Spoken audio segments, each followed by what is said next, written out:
अंतरिक्ष आकाश वैदिक 5 तत्वों में सबसे सूक्ष्म है, जो अमूर्त से लेकर भौतिक तक मन और चेतना सहित अभिव्यक्ति के सभी स्तरों को नियंत्रित करता है।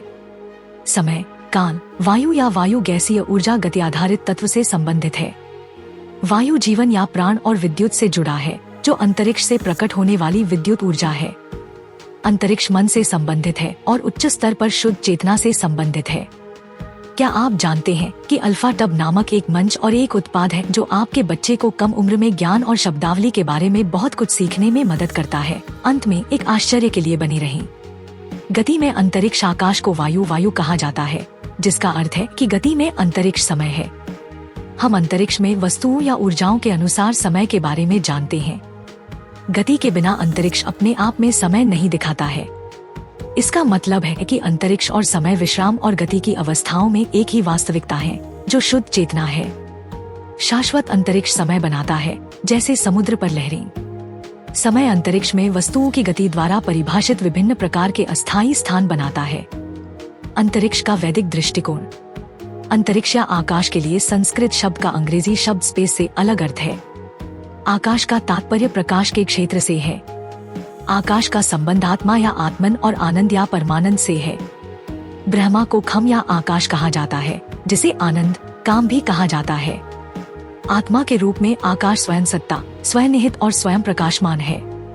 अंतरिक्ष का अर्थ है विश्राम और अवधि, जबकि समय का अर्थ है परिवर्तन और क्रिया। वैदिक विचार में अंतरिक्ष के कई स्तर या प्रकार हैं। पहला है भौतिक स्थान, जिसके विभिन्न रूप हैं, जैसे वायुमंडलीय स्थान, सौर मंडल का स्थान, तारों के बीच का स्थान और उससे परे। हमारे भीतर जीवन या ऊर्जा का स्थान और मन का स्थान है। अंतरिक्ष के इन सभी प्रकट रूपों में कण, तरंगे और ऊर्जाएं होती हैं, जिनमें विभिन्न प्रकार के विद्युत चुंबकीय बल, सजीव और निर्जीव रूप और विचार और जीवन कण शामिल हैं। अंतरिक्ष, समय और शक्ति। सर्वोच्च अव्यक्त स्थान सच्चेतना आनंद, सच्चिदानंद ब्रह्मा, संपूर्ण वास्तविकता है। इस सर्वोच्च स्थान में अपनी अंतर्निहित शक्ति या शक्ति है, जिसमें समय भी शामिल है, जो अभिव्यक्ति की मुख्य शक्ति है। आकाश एक अव्यक्त ऊर्जा से भरा हुआ है, जो असीमित है। समय के बिना कोई अभिव्यक्ति नहीं है, जिसका अर्थ है शुरुआत और अंत। शुद्ध चेतना का वह स्थान, चिदाकाश शाश्वत और अपरिवर्तनीय है, समय के उतार चढ़ाव से परे है, फिर भी उनका मूल भी है। शक्ति चिदाकाश में निहित समय की शक्ति या अभिव्यक्ति की क्षमता है। यह चेतना से उत्पन्न होती है और आनंद या आनंद का पृष्ठभूमि रूप लेती है। आकाश में कंपन और ध्वनि से जुड़ी एक विद्युत ऊर्जा होती है, जो निचले स्तर पर इंद्रिय अंग के रूप में कान और मोटर अंग के रूप में भाषण बन जाती है। फिर भी उच्च स्तर पर शुद्ध ध्वनि, भाषण और प्रकाश असीम और स्वयं प्रकट होते हैं। वैदिक दर्शन में समय, कंपन, प्राण, ध्वनि, शब्द और विद्युत बल सर्वोच्च स्थान से एक साथ उत्पन्न होते हैं और वायु या हवा की शक्तियों को विकसित करते हैं, जो गतिशील स्थान है। यह वायु ब्रह्मांडीय ऊर्जा है, न कि केवल भौतिक शक्ति के रूप में हवा। इसका मतलब है कि समय गतिशील स्थान है या प्रकट स्थान है, जो अन्य तत्वों और बलों में सघन हो जाता है। आकाश समय की रचनात्मक शक्ति के माध्यम से हर चीज का मैट्रिक्स या माँ है। अंतरिक्ष न केवल समय को जन्म देता है, बल्कि सितारों जैसे प्रकाश रूपों को भी जन्म देता है, जो अंतरिक्ष के असीम स्पष्ट प्रकाश की अभिव्यक्तियां हैं। समय को प्रकाश की गति से मापा जाता है, जैसे दिन और रात और सूर्य और चंद्रमा। आकाश स्वयं बिना किसी उतार चढ़ाव के शुद्ध प्रकाश है, स्पष्ट और पारदर्शी है, सभी आयामों से परे। समय अंतरिक्ष से अलग नहीं हो सकता, क्योंकि हम समय और अंतरिक्ष को केवल एक साथ ही अनुभव कर सकते हैं। यदि अंतरिक्ष के 3 आयाम हैं, तो समय अंतरिक्ष का एक और आयाम होना चाहिए। फिर भी शुद्ध चेतना का आयामहीन या अंतरिक्ष से परे आयाम भी है। वास्तव में केवल एक ही वास्तविकता है, ब्रह्मा। आयाम सिर्फ इस बात के पहलू हैं कि हम इसे कैसे देखते हैं। भूत, वर्तमान और भविष्य के रूप में समय और दूरी या स्थान के रूप में स्थान मन के निर्देशांक हैं, जो दृश्यमान दुनिया को मापने का काम करते हैं। लेकिन अगर हम उनके पीछे की अनंतता और अनंतता से अवगत नहीं हैं, तो वे वास्तविकता को सीमित और विकृत करते हैं। मन व्यावहारिक दुनिया से निपटने के लिए समय और स्थान का उपयोग करता है, लेकिन इस तरह के विभाजन अस्तित्व की एक बड़ी एकता के भीतर होते हैं। प्रकट स्थान समय से परे एक कालातीत स्थान मौजूद है, जो सबसे बड़े से बड़ा और सबसे छोटे से छोटा है, जैसा कि उपनिषद बताते हैं, जिसका अर्थ है सभी मापने योग्य आयामों से परे। अंतरिक्ष के आयामों से परे आयामहीन स्थान है। यह वेदों का स्व है जो पूरे ब्रह्मांड को हृदय के भीतर छोटे स्थान या दहार आकाश में रखता है, जिसमें सभी समय और संपूर्ण ब्रह्मांड शामिल हैं। इस शुद्ध स्थान का कोई आयाम नहीं है और इसकी तुलना में कुछ भी नहीं है। हम इसे एक बिंदु और एक साथ अनंत के रूप में अनुभव कर सकते हैं। विस्तारित ब्रह्मांड या कालातीत ब्रह्मांड। यदि ब्रह्मांड का विस्तार हो रहा है जैसा कि भौतिक विज्ञानी अक्सर कहते हैं, तो सवाल उठता है कि ब्रह्मांड किससे और किसमें विस्तार कर रहा है। आप केवल एक विद्यमान स्थान में ही विस्तार कर सकते हैं। विस्तार करने के लिए आपको स्थान की आवश्यकता होती है। आप विस्तार करते समय केवल स्थान नहीं बना सकते।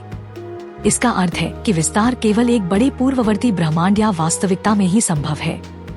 यदि ब्रह्मांड का समय या स्थान में आरंभ या अंत है, तो उसके परे एक बड़ा अस्तित्व अवश्य होना चाहिए।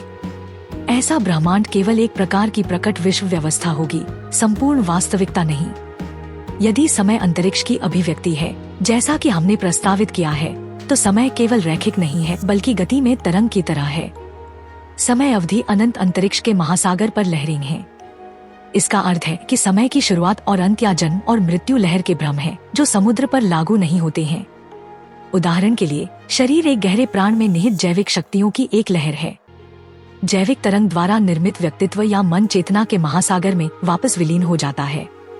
इस संबंध में वेद अंतरिक्ष को जल, अपस, जिसका शाब्दिक अर्थ है लहरें, और सूर्य और चंद्रमा को फूल या कमल के रूप में वर्णित करते हैं, जिसका अर्थ है अंतरिक्ष के जल में मैट्रिक्स, अपम पुष्पम। जीवन एक सीधी रेखा या अतीत से भविष्य की ओर हमेशा आगे बढ़ने वाली नदी का प्रवाह नहीं है, बल्कि जन्म, विकास, पतन और मृत्यु की एक लहर है। सृजन, पोषण और विघटन जो एक लहर की गति है, वह भी एक चक्र है जो मूल और अंत से वापस आता है, जो अंततः एक ही है।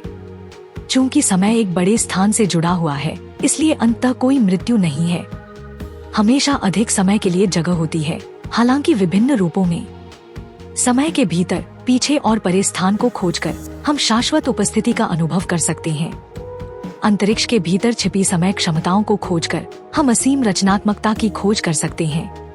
समय अंतरिक्ष की अभिव्यक्ति या अभिव्यक्ति है। वह सर्वोच्च अनंत स्थान और शाश्वत समय एक है और आपके अपने असीम और अमर सुख का गठन करते हैं। उसमें रहना सीखें और आपको कोई डर या दुख नहीं होगा। यह तो चेतना के ब्रह्मांड विज्ञान का एक परिचय मात्र है, जो कि आपके अपने आंतरिक अस्तित्व की संरचना है। मुझे अल्फाटब क्यों पसंद है? अल्फाटब छोटे बच्चों को कम उम्र में ही सनातन मूल्यों, ज्ञान और शब्दावली से परिचित कराने के दिलचस्प तरीके प्रदान करता है। अल्फाटब बच्चों की शिक्षा के लिए एक अनूठी अवधारणा के साथ एक शब्दावली किट भी है। यह स्कूलों में भी एक बेहतरीन किट के रूप में काम कर सकता है। माता पिता अल्फाटब मोबाइल ऐप का उपयोग करके बहुत सारे टब शीट और टब कार्ड बना सकते हैं और अल्फाटब का उपयोग करके मजेदार गेम के माध्यम से अपने बच्चों के साथ जुड़ सकते हैं। मैंने अल्फाटब ऐप का उपयोग किया है और वीडियो में दिखाए अनुसार टब कार्ड बनाए हैं। जब मैंने पहली बार अल्फाटब देखा तो मुझे पता था कि मेरे भतीजे और भतीजी इसे पसंद करेंगे। यह बच्चों के अनुकूल सामग्री से बना है, बहुत अच्छी गुणवत्ता वाला है, टूटने वाला नहीं है और लंबे समय तक चलेगा। मेरे प्रोमो कोड सनातन से 20% छूट प्राप्त करें। लिंक विवरण में है। यह हमारा सौभाग्य है कि हम अपने सनातन धर्म के ऐसे अद्भुत ज्ञान को फैलाने में सक्षम हैं। हम चाहते हैं कि आप अधिक से अधिक लोगों तक पहुंचने में आपकी मदद करें, ताकि वे हमारे धर्म के बारे में जान सकें। हमारा आपसे अनुरोध है कि हमारे वीडियो को अधिक से अधिक लोगों तक साझा करें। कृपया हमारे अन्य वीडियो देखें। सनातन इतिहास के अधिक वीडियो के लिए सनातन संसार आई की सदस्यता लें।